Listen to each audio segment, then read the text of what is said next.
안녕하십니까. 한기철 교수입니다. 지난 시간에는 발해의 유학과 문학을 학습하였습니다. 강의된 내용을 요약해 보겠습니다. 첫째는 발해의 유학 사상이 고구려에 이어 유학생 등을 통해 발전되는 과정에 대하여 알아보았습니다. 둘째는 발해의 유학 사상이 발해의 육부 조직 등 정치 조직 등에 응용되는 예를 알아보았습니다. 셋째는 발해의 문학을 일본에 파견된 양태사와 왕효렴 등이 남긴 시를 통해서 알아보았습니다. 이번 시간에는 발해가 남긴 역사 문화유적을 알아보는 첫째 시간입니다. 926년 발해가 멸망하고 현재에 이르기까지 1000년이 넘었기에 남아있는 유적을 찾기는 쉽지가 않습니다. 그러나 현대의 발전된 고고학 덕분으로 지금까지 남아있는 일부를 확인할 수 있어 소개하게 되었습니다. 이번 시간 학습 목표에 주목해 주십시오. 첫째는 현재 중화인민공화국에 있는 발해건국 이전 발해 영역 내의 고구려 등의 유적 현황을 간단히 개관하고자 합니다. 이것은 고조선으로부터 부여, 고구려, 발해 그리고 독립운동 시기에 이르기까지 다양한 유적들이 분포되어 있습니다. 둘째는 첫 도읍지였던 구국 주변 유적과 발해 오경 즉 상경, 동경, 중경, 서경을 중심으로 차례로 그 유적지를 간단히 살펴보고자 합니다. 셋째는 발해 사신들이 드나들었던 일본 지역의 발해인들의 흔적을 알아보도록 하겠습니다. 일본이야 발해의 영역은 아니었지만 발해인들이 왕래하던 곳으로 발해인의 흔적을 알아보는 곳으로 의미가 있다고 생각되어 소개하고자 합니다. 중화인민공화국 지역에 있는 역사유적은 한국인들에게 친근하고 관심이 많은 곳이기도 합니다. 한국인들은 고조선과 고구려 발해의 후손을 자처하고 있기 때문입니다.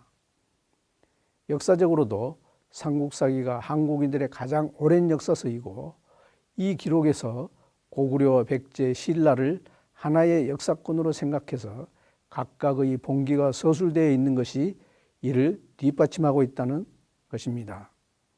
따라서 발해 유적을 이해하기 위해 발해 땅에 있었지만 발해 이전에 이룩된 문화유적에 대해서도 이해할 필요가 있습니다. 역사의 계기성이라는 측면에서도 의미가 있다고 하겠습니다. 중국에서는 고구려 발해 지역을 동북지역이라고 합니다. 물론 중국의 동북입니다. 한국사로 말하자면 북방지역이라고 해야 맞는 말이 될 것입니다.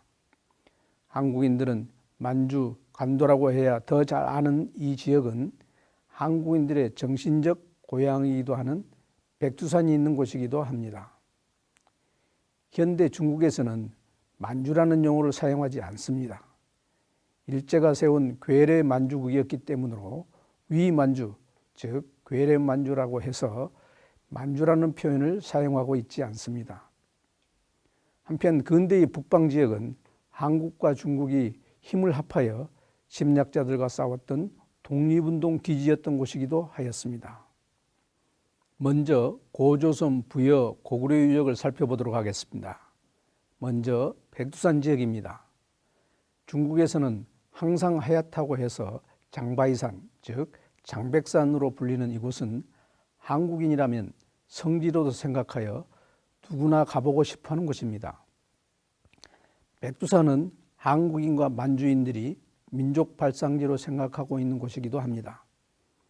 이곳은 고조선만이 아니라 고구려 발해 만주에 이르기까지 한민족의 혼이 있는 곳입니다. 백두산 정계비와 토문강의 위치 문제가 걸려있는 곳이기도 합니다. 예맥의 부여에 이어 고대 국가로 성장한 고구려 영역으로 추정되는 것을 보고 계십니다. 고구려는 668년 신라와 당에 의해 멸망될 때까지 약 700년 내지 900년을 유지하였던 왕조였습니다. 당시 발해 건국 직전 고구려 후기 주변 종족과 왕조 지도입니다. 말갈이 보이는데 고구려와 관련 없는 말갈은 대체로 흑수말갈을 이야기합니다.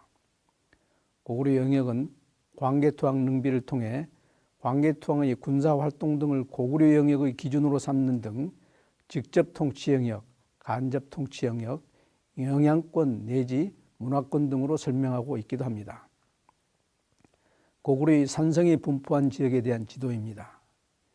역사 기록과도 상당히 일치하고 있다는 사실을 알 수 있습니다.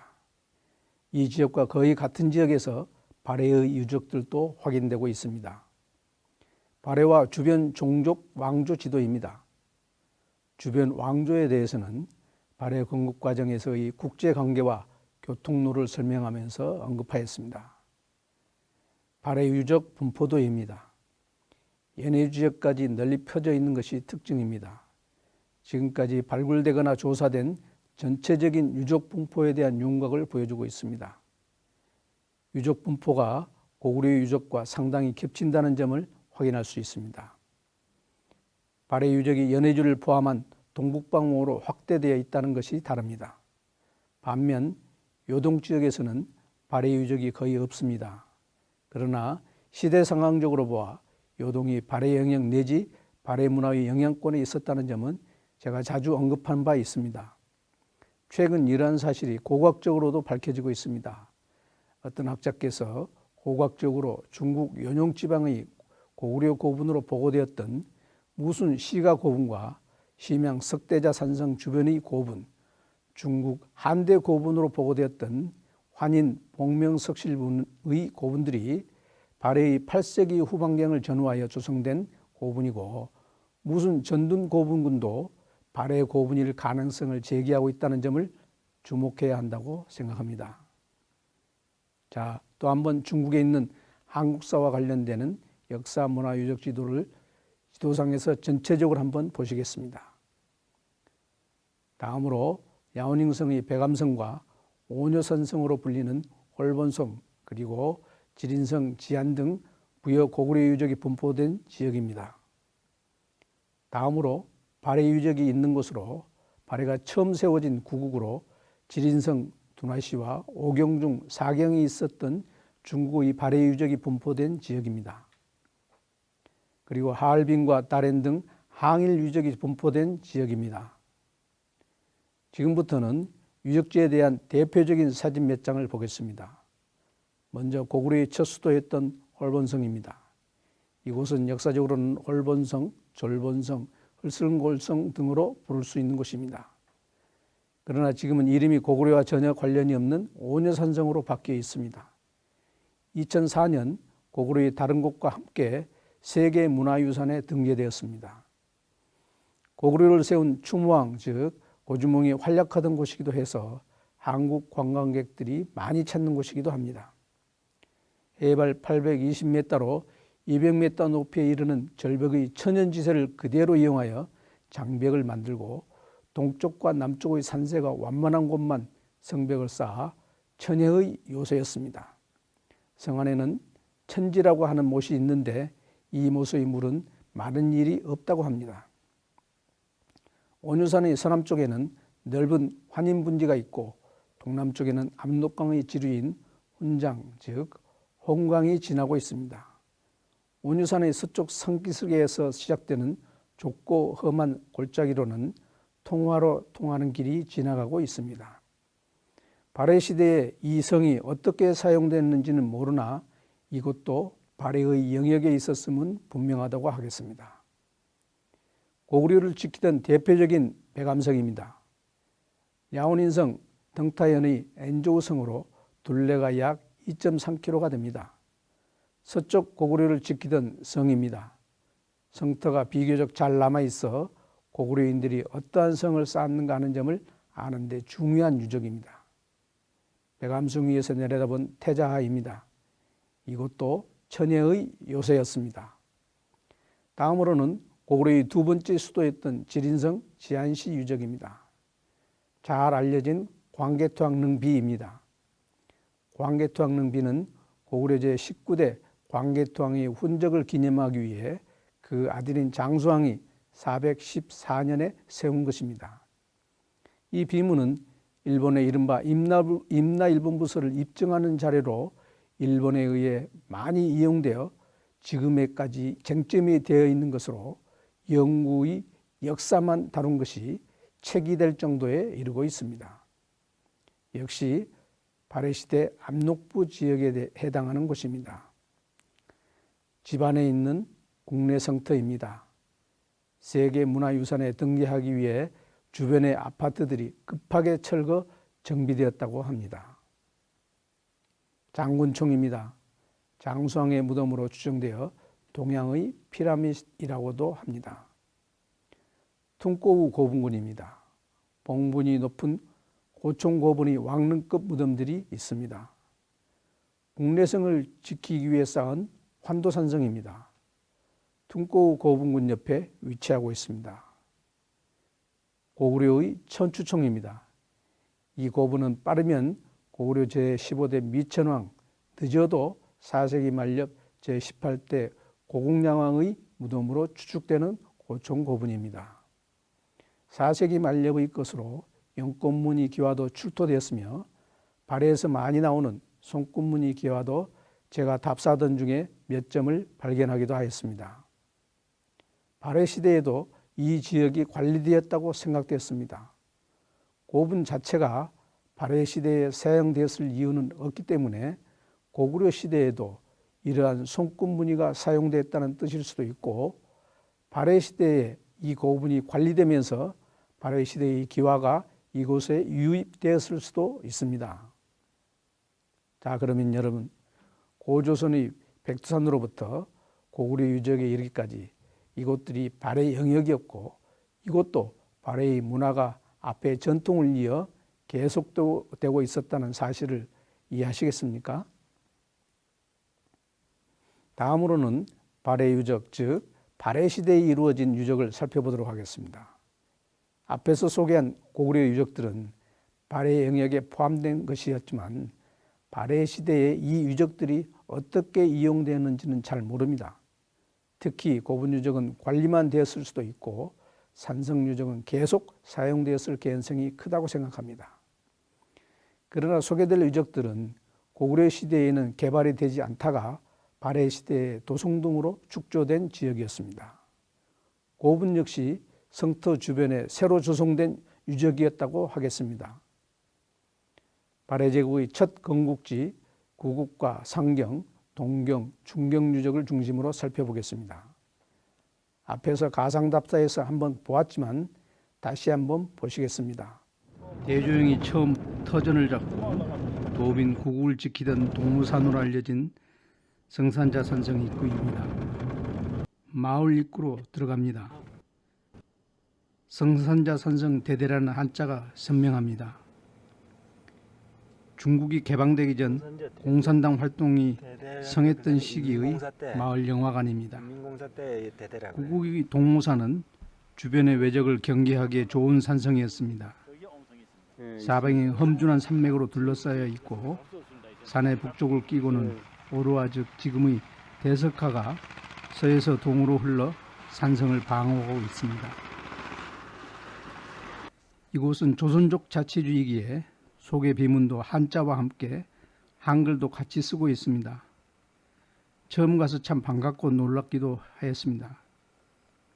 성산자 산성은 도나분지의 우뚝선 해발 600m의 작은 산으로 이 산의 동쪽 4km 지점에는 목단간 상류가 남에서 북으로 흐르고 있고 또 산의 북쪽을 끼고는 대석하가 서에서 동으로 흐르고 있습니다.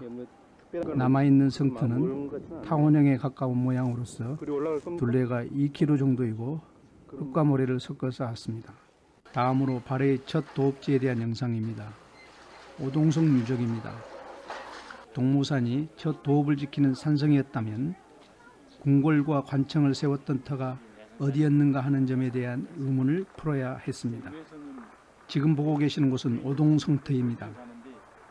전에는 dun화시의 오동성터를 구국의 궁터로 여기고 있었으나 여기에서 요금대의 유물이 많이 나와서 이와 다른 곳의 영성유적이 도읍지였다고 보는 견해가 더 힘을 얻게 되었습니다. 그러나 이들 도읍지는 모두 밭으로 되어 있어 알아보기에 어렵게 되어 있습니다. 마을 가운데 있는 오동성도 한번 보십시오. 유적지인지 개인 채소밭인지 구별이 안 되지 않습니까? 그런데 이 오동성은 전에 중국을 놀라게 한 조선족만의 프로축구 오동팀의 이름을 낳게 한 지역이기도 합니다. 오동팀은 정말 대단했습니다. 100만도 안 되는 조선족의 대표가 중국 일부 리그 축구 4강까지 올라가 중국 소수민족들의 희망이었기 때문이었습니다. 다음으로는 두나시 육정산 고분군을 보시겠습니다. 봉우리가 6이 있는 산이라 해서 육정산입니다. 사람이 사는 곳에는 반드시 무덤이 있었습니다. 발해건국 초기 귀족들의 무덤이 동모산에서 동북으로 10km 정도의 발해 왕족과 귀족들이 묻혀있던 육정산 고분이었습니다. 이곳도 조선족 자치주 두나시이기에 육정산 고분군이라는 한자와 함께 육정산 옛 무덤대라는 한글 비문이 있습니다. 그런데 이상하지 않습니까? 육정산 옛 무덤대가 아니라 육정산 옛 무덤대가 되어 있으니 말입니다. 한글을 모르는 분이 조각하여 생긴 일이었을 것입니다. 모자를 쓰고 설명하는 분이 조선족 학자로서 발해사에 거두신 연번대의 방학봉 교수이십니다. 그리고 흥룡강성 역사연구소의 이동훈 교수도 함께하고 있습니다. 무왕 대무예의 무덤도 이곳에 있을 것으로 확인되었습니다. 무왕의 무덤이 있다는 사실은 이곳에서 발굴된 발해 제3대 문왕의 둘째 공주인 정해공주묘의 묘지명에서 확인되었습니다. 정해공주는 당시 40세 나이로 죽었으며 발해 제2대 무왕 대무의 무덤인 진릉서 쪽에 매장하였다고 기록하고 있기 때문입니다. 정해공주묘는 1949년 방학봉 교수에 의해 발견되어 같은 해 연변대 박물관에서 발굴되었습니다. 공주의 묘지명이 발견되어 많은 것을 알게 되었습니다. 발해왕을 황상이라고 하여 발해의 황제국적 성격을 알 수 있게 하였습니다. 무덤이 1000년이 지난 지금까지도 남아있다는 것은 고구려와 같이 석실, 석곽의 무덤들이었기 때문이었습니다. 이곳에서도 늘방 무덤 즉 토강묘도 발굴되었다고는 하나 대부분의 토강묘는 자연화되었고 왕족과 귀족들의 돌 무덤만이 주로 남아있다고 하겠습니다. 다음으로 발해의 229년 중 162년간 수도로 삼았던 상경유적을 보시겠습니다. 이미 앞의 강의에서 그 유적을 확인하였습니다만 다시 한번 답사를 통해 살펴보도록 하겠습니다. 자, 보실까요? 상경성 입구입니다. 상경성은 외성, 궁성, 황성의 삼중체제로 구성되어 있습니다. 궁성 남문 오복루 앞입니다. 궁성 정문은 오복루라고 하고 축대와 추춧돌이 남아있고 궁성 내부는 크게 4개의 구역으로 나누어지며 제2궁전터 옆에 있는 팔보유리정이란 우물이 아직도 남아있습니다. 또한 어화원이라는 정원터가 보존되어 있기도 합니다. 제1궁전터를 위에서 보고 있습니다. 발해의 전형적인 손꼽무늬 기와도 보입니다. 발굴 중 기와를 쌓아놓은 곳도 보입니다. 황성 안에는 궁전터가 6이 남아있고 그 가운데 하나에는 오늘날의 온돌시설도 발견되었다고 합니다. 석사자 보상화 무늬를 한 바닥벽돌, 유리기와 석등 등은 발해의 독자적인 문화양식을 보여주고 있습니다. 외성은 전체 둘레는 약 16km가 좀 넘고 전체 성곽 넓이는 여의도 면적의 약 1.8배 정도가 됩니다. 황성 남문에서 외성 남문까지 연결된 일직선의 주작대로를 중심으로 좌경, 우경으로 갈리고 이것을 다시 여러 블럭인 조방으로 나뉘어 있습니다. 외성 안에는 11개의 도로가 중행으로 연결되어 있어서 도시 전체가 바둑판 모양의 블럭인 방을 이루었습니다. 방의 전체 숫자는 81개 이상으로 추정되며 4개의 방이 한 단위를 이루어 밭전자 모양을 하였습니다. 상경성은 당의 장안성을 모방한 계획도성으로서 황제도성의 성격을 갖고 있었습니다. 외성, 내성, 궁성의 삼중성으로서 정연한 구획, 남북 중심 축성 강조, 엄정한 좌우 대칭, 공정구역, 황성구역, 외성구역의 분명한 구분 등의 구조를 갖는 계획도성이자 황제도성이었습니다. 여기에는 일반 주택뿐 아니라 시장과 절도 자리 잡고 있었습니다. 발해 석등이 있는 발해박물관으로 가보겠습니다. 청나라 때의 흥룡사 절터 안에 있습니다. 영안시 문물관리소도 안에 있습니다. 절터는 성 밖에서 10여 기가 발견되었고 2호 절토인 남대묘는 발해시대의 석등과 석불이 전해지고 있습니다. 또 상경성 안에서는 지금까지 4개의 사례함도 출토되었습니다. 한번 보십시오. 6m의 발해 석등을 보고 계십니다. 발해 석사자, 석불 등이 있습니다. 모두가 발해 시대의 것인지는 확인할 수 없으나 발해 석등만은 발해 제국의 것으로 인정되고 있습니다. 발해국에서 불교가 성행하였다는 점은 발해국의 국제성을 엿볼 수 있는 중요한 유물입니다. 이곳은 현무어로서 공성유적을 만들 때 채석장이었던 것으로 알려져 있습니다. 삼령분 묘지입니다. 귀족들의 무덤으로 생각합니다. 고구려 무덤과 같은 방식의 구조라고 유명합니다.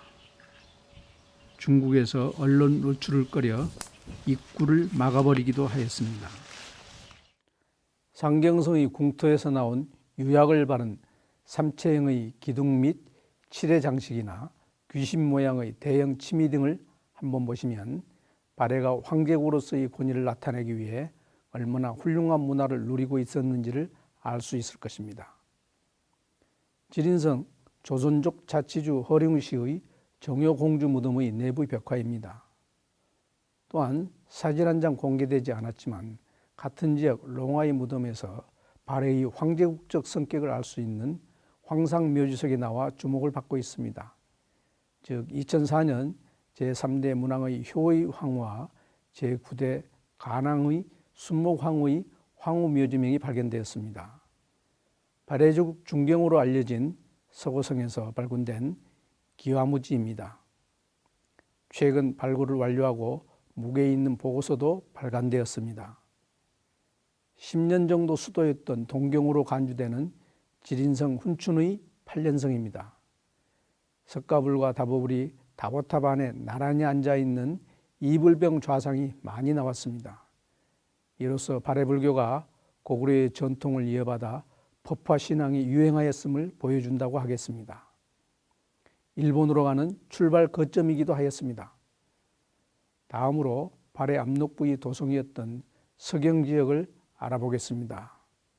서경은 기록을 중심으로 현재의 지린성 린장시로 여겨지고 있으나 서경도성이라 할 만한 유적지가 발견되지 않고 있어 미지의 상태가 되어 있기도 합니다. 그래서 서경이 고구려 국내성이 있던 집안이었다는 견해도 유력하게 검토되고 있다고 하겠습니다. 자, 여러분, 발해건국 초기의 구국과 상경을 비롯한 서경, 중경, 동경 등의 이 발해 유적에 대해 좀 이해하시겠습니까? 시간도 지나고 남아있는 모습이 미약합니다만 발해 제국의 모습을 좀 상상해 보실 수 있을 것으로 생각합니다. 그런데 여러분, 저는 중국의 발해 유적을 답사하면서 흥미로운 사실을 알게 되었습니다. 즉, 고구려나 발해 유적이 있는 곳에는 대체로 조선족이 많이 살고 있다는 사실입니다.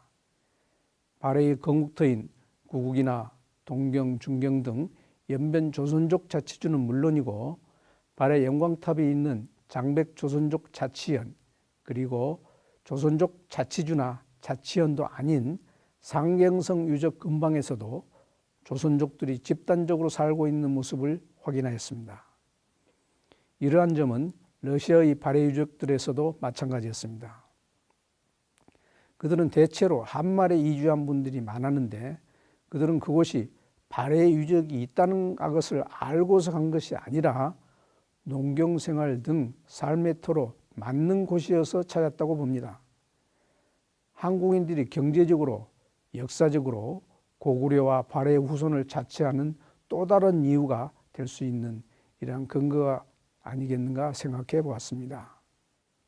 다음으로는 일본의 발해 유적과 유물에 대하여 알아보도록 하겠습니다. 발해와 일본이 47회나 왕래하였다는 사실은 잘 알려져 있습니다. 발해가 34번, 일본이 13번이나 사신을 파견하였다는 것입니다. 따라서 일본은 발해의 영역은 아니었지만 발해인들이 항구에 도착하고 수도인 해조쿄와 해양쿄, 즉 나라와 교토로 들어가면서 몇 달 동안 묵었던 관계로 발해 문화의 흔적들이 많이 남아있어 도착지와 출발지 고고 발굴에도 관심을 갖게 되었습니다. 발해 사절이 주로 도착한 곳은 토호쿠, 동북 홋카이도, 홋쿠리쿠 즉 북륙, 산인 즉 산음 지역이었습니다. 홋쿠리쿠에는 발해에서 10세기 전 기간에 걸쳐 도래하였고 토호쿠에는 8세기, 산인에는 9세기에 집중되어 도착하였습니다. 지역별로는 토호쿠의 6회, 홋쿠리쿠의 12회, 산인의 10회로 홋쿠리쿠 즉 북륙 쪽으로 가장 많이 도착하였습니다. 홋쿠리쿠 내에서는 가가 즉 오늘날의 이시카와현 가나자와시 근방에 5회로 가장 많이 도착하였고 노도와 에치제 즉 오늘날의 후쿠현 스루가시의 각 3회, 와카사 즉 후쿠이현 남쪽에 한 번 도착하였습니다. 이렇게 보자면 발해배가 동해를 횡단해 가가 즉 가나자와시 근방으로 가장 많이 도착하였습니다. 그리고 출발을 위해서는 마츠바라 객관과 노토반도의 서쪽 끝인 후쿠라항이 많이 이용됐던 것으로 알려져 있습니다. 발해 유물들이 나온 유적지로는 노토반도의 직해 유적이 유명합니다. 노토반도 게타 신사와도 밀접한 관련이 있을 것으로 생각되는 것으로 이곳에 무사히 도착한 것에 대해 예불하였을 것으로 생각하고 있습니다. 일본의 발해 자료는 발해가 고구려를 계승했다고 객관적으로 인정되는 소일본기 등의 문헌적 자료가 있을 뿐만 아니라 유물 중에는 발해 황제가 호황부를 두었다는 사실과 발해에서 불교가 융성했다는 사실을 알려주는 오하라 미술관이 발해의 하마 4년 즉 834년의 명문이 있는 비상이 있고 발해 유물로는 발해사신이라는 발해사라든지 무역의 교역이라는 목관도 있다는 점이 잘 알려져 있습니다. 자, 여러분, 발해 영역은 아니었지만 일본의 발해사신들이 출입하며 남긴 유적과 유물이 있다는 사실에 대하여 이해하시겠습니까? 이번 시간 학습한 내용을 요약해 보도록 하겠습니다. 첫째는 중화인민공화국에 있는 발해 건국 이전 발해 영역의 고구려 유적 등을 간단히 개관하였습니다. 이것도 대부분 발해 영역으로서 옛 고구려의 전통을 이어 발해가 지속되고 있었기 때문이었습니다. 둘째는 첫 도읍지였던 구국 주변 유적과 발해 5경 중 하나였던 상경, 동경, 중경, 서경 유적을 차례로 간단히 살펴보았습니다. 셋째는 발해사신들이 드나들었던 일본 지역의 발해인들의 흔적도 간단히 알아보았습니다. 자, 그러면 여러분, 중국과 일본에 남아있는 발해의 문화유적과 유물에 대하여 좀 설명해 보실 수 있겠습니까? 현장을 꼭 한번 답사해 보시기를 바랍니다. 다음 시간에서 북한과 러시아에는 어떠한 유적이 있는지를 알아보도록 하겠습니다. 감사합니다. 수고하셨습니다.